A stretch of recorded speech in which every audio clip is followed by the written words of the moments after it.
Alright, Karina baby, today is the 17th, and I'm going to be reading you Costume Party.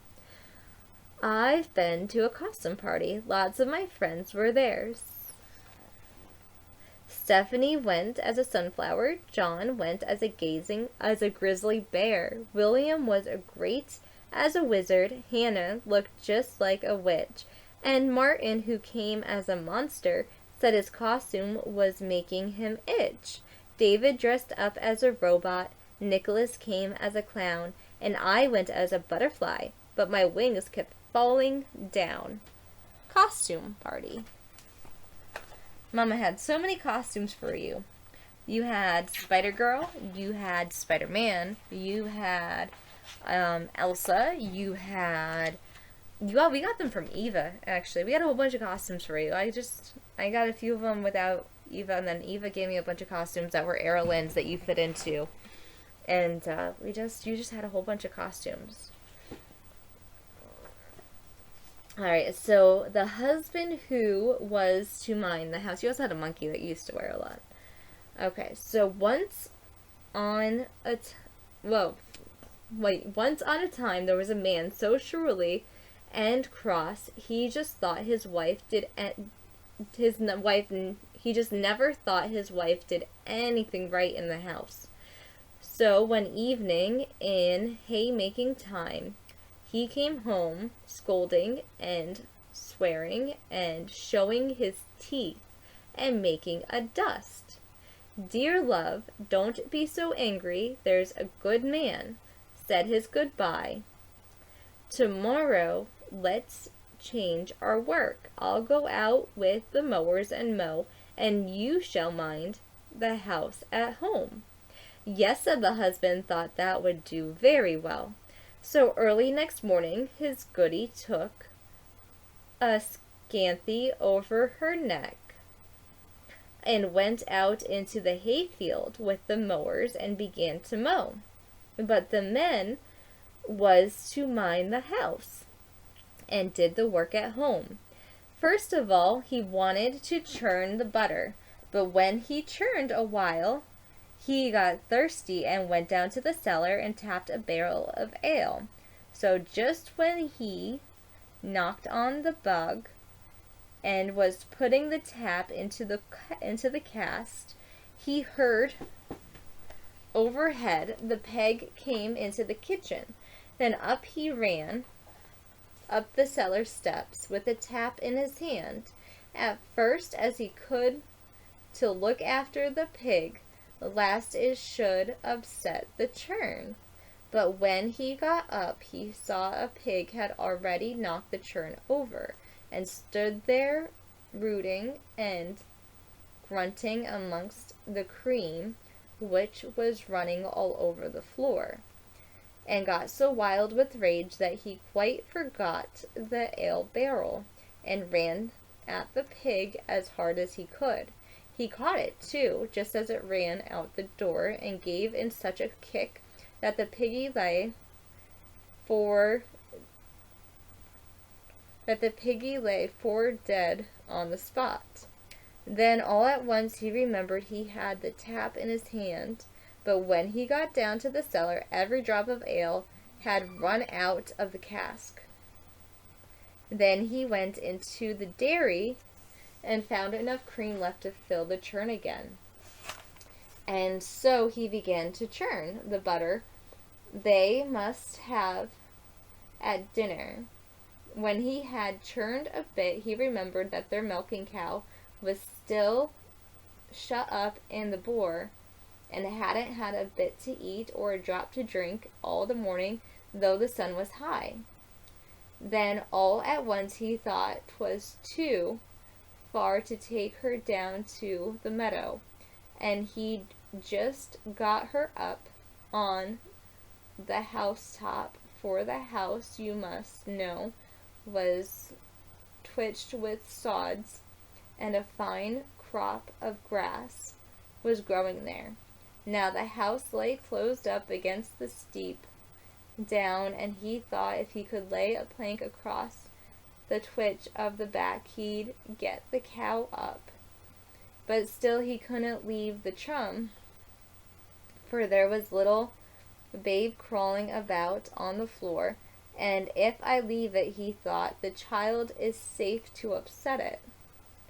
So he took the chum on his back and went out with it, but then he thought he'd better first water the cow before he turned her out on the thresh. So he took up the bucket to draw water out of the well, but as he stopped down to the well's brick, and the cream ran out of the churn over his shoulders, and so down into the well. Now it was near dinner time, and he hadn't even gotten the butter yet, so he thought he'd best boil the porridge, and filled the pot with water, and hung it over the fire. When he had done that, he thought the cow might perhaps fall off the thresh and break her legs and her neck. So he got up on the house and tied her up. One end of the rope he made a fast for the cow's neck, and the other he slipped down the chimney, and he tied round his own thigh, and he had to make haste, for the water had begun to boil in the pot, and he had still to grind the oatmeal. Oh my goodness. Oh my goodness. So he began to grind away, but while he was hard at it, down fell the cow off the housetop after all, and she did fall. She dragged the man up the chimney by the rope. Then he stuck fast as for the cow. She hung halfway down the wall, swinging between heaven and earth, for she could neither go down nor up. And now for the goody had wanted 7 lengths of 7 breadths, and her husband to come and call them home to dinner. But never a call they had. At last she thought she waited long enough, and went home. But when she got there and saw the cow hanging in such an ugly place, she had run up and cut the rope in two with her scalp. But as she did this, down came her husband out of the chimney. And so when his old dame came into the kitchen, there she found him standing on his head in the porridge pot. Alright, so this man had to mind the house for a day. Every woman thinks that she could just leave the house for a couple days and make her husband mind the house, and then he'd appreciate her. I bet you this man didn't learn a thing. I know your papa didn't. I was just like, yeah, of course I'll say whatever you want and do whatever you want, because I thought I was teaching him a lesson. Nope. Nope.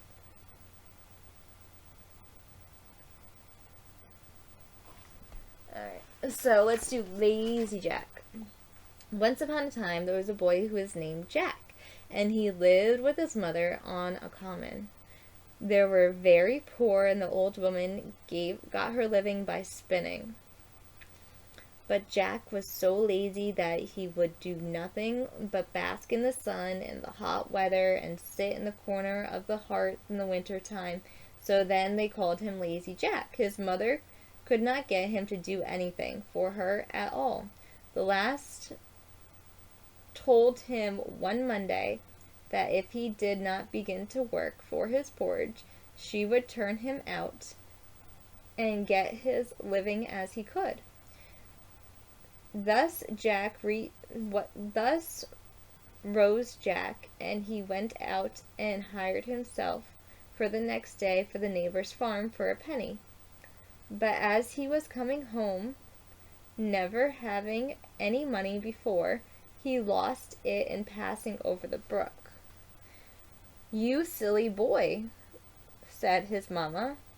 "You should have put it in your pocket." "I'll do so another time," replied Jack.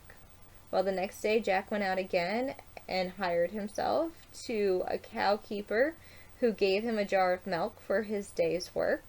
Jack took the jar and put it into a large pocket of his jacket, spilling it all along before he got home. "Dear me," said the old woman, "you should have carried it on your head." "I'll do So another time, said Jack. So the following day, Jack hired himself out again to a farmer who agreed to give him a cream cheese for his service. In the evening, Jack took in the cheese and went home with it on his head.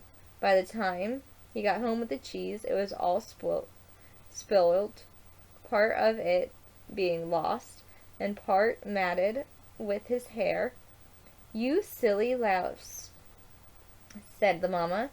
You should have carried it up carefully in your hands. I'll do so another time, replied Jack. Now the next day, Lazy Jack went out and hired himself.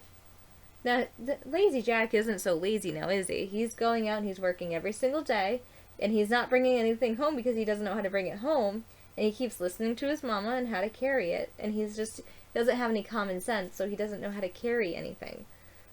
But he's not lazy. So Jack went again and hired himself out to a baker who would give him nothing for his work but a large tomcat. Jack took the cat and began carrying it very carefully in his hands, but the short time cat scratches him, so much so that he was compelled to let it go. When he got home, his mother said to him, You silly fellow, you should have tied it with a string and drug it along after you. I'll do so another time, said Jack. So on the following day, Jack hired himself out to a butcher, who rewarded him by the handsome % of his shoulder of mutton. Jack took the mutton, tied it into a string, and dragging it along after him in the dirt, so that by the time that he got home, the meat was completely spoiled. His mother was this time quite out of patience with him, for the next day was Sunday, and she was obliged to do with cabbage for her dinner. You ninny hammer, she said to her son, you should have carried it in on your shoulder. I'll do so another time, replied Jack. Well, the Monday Lazy Jack went once more and hired himself out to a cattle keeper who gave him a donkey for his trouble. Now, though Jack was strong, he found it hard to hoist the donkey on his shoulders, but at last he did so, and he began walking home slowly with his prize. Now it happened that in the course of his journey he passed a house where a rich man lived, with only his daughter, a beautiful girl, who was deaf and dumb. So she couldn't see and she couldn't hear. And she had never laughed in her life. And the doctor said that she would never speak till somebody made her laugh. So the father was given out to any man who made her laugh, which received her hand in marriage. Now this young lady happened to be looking out of the window. Oh, she was deaf and dumb, but she could see. Oh, I guess she just couldn't hear. When Jack was passing by, the donkey on his shoulders, and the poor beast was with his legs sticking out in the air and kicking violently and hee-hawing with all its might. Well, the sight was so comical that she burst out into a great fit of laughter and immediately received her speech and hearing. Her father was overjoyed and fulfilled his promise by marrying her to Lazy Jack, who was thus made a rich gentleman. They lived in a large house, and Jack's mother lived with them in a great happiness until she died. Look at that. Jack made somebody laugh. He wasn't very lazy now, though, was he? He was working very hard. He just had no common sense. Alright, baby. The next one for tomorrow is Jack and the Beanstalk. Alright, so let's sing another song. Let's sing, We sit and watch the rain as it falls from the sky, and we are glad to be inside where it is warm and dry. Oh yes, I do love the rain. It keeps the earth so clean and helps the pretty flowers grow from the mountains to the streams. You are my little light of mine. Now I wanna help you shine. You are my little baby girl. You are the best little girl in the whole wide world. You're my Karina, and Mama loves you. You're my baby, I'll do anything for you. You're my sweet baby girl, Mama loves you. I do, baby. I love you so incredibly much, and I miss you so incredibly much. I'm just blessed that we live in a time that we live in where I can read you books every single solitary day. I should have started sooner. I didn't think about it until it was your birthday, and your papa wouldn't let me talk to you. But it's gonna be okay, because I got to talk to you since then. I'll get to talk to you again. I'll get to see you. I'll get to hold you. We'll get to go places. It's gonna be okay. You know, Mama babysits people all the time. It's crazy, right? Because I don't have you. I think every single second of every single day, I'm like, I can't believe this is what I'm doing in my life, because the only thing I want to be doing right now is raising you and teaching you things and bringing you places and doing things with you. I am fortunate and I'm grateful for every single experience that I get, but I miss you. I miss you and I love you. Always remember, people can change who you are on paper, but they can't make you bitter. Never go bitter. I don't care what somebody does to you. I don't care if someone wants to torture you. I don't care what the external force is. This is what you keep. Don't hurt yourself. Don't hurt others. Try not to let other people hurt you. Try not to let other people hurt you, because you don't want to go bitter. Stay sweet no matter what. People are going to try and hurt you, and sometimes that's just because you stay sweet and because you're so content in life sometimes that someone's just going to try and knock you down because they're feeling hurt and they don't understand why you could just be like, oh, everything's just fine, even when it's not. Okay? Nothing has to be fine. Nothing has to be perfect, but you own your own home. This is your home. Your body is your home. Right? My body was your first home, because I created you. Papa and I created you, but I carried you for 10 months.